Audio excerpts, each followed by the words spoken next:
அப்போ அந்த ஊழியக்கார்ட்ட ஒரு அம்மா ஆலோசனை கேட்குறாங்க. அந்த அம்மா ரட்சிக்கப்பட்டவங்க,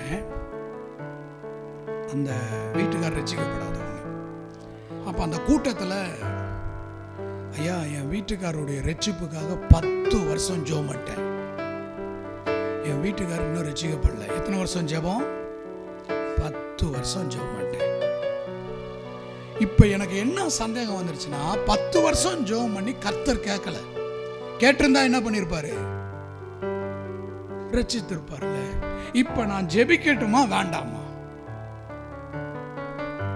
இந்த ஐயாவுக்கு என்ன சொல்லணும்னு தெரியல.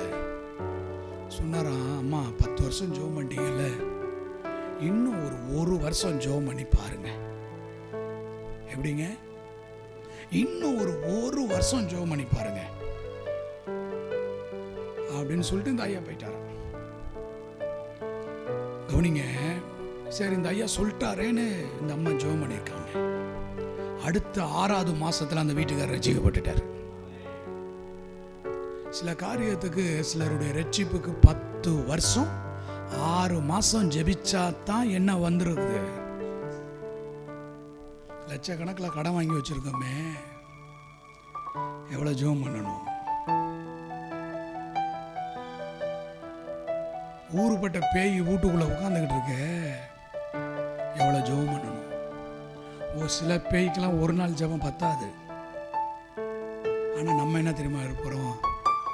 இன்னைக்கு வெள்ளிக்கிழமை ஜெபம் பண்ணிட்டோமா, வெள்ளிக்கிழமை சாயங்காலமே என்ன ஆயிரணும்? வெள்ளிக்கிழமை சாயங்காலமே என்ன ஆயிரணும்? வெள்ளிக்கிழமை உபவாசம் இருந்து கடனுக்கு ஜெபம் பண்ணிட்டோமா, சனிக்கிழமை காலையில எல்லா கடனும் என்ன ஆயிரணும்? போயிடணும்.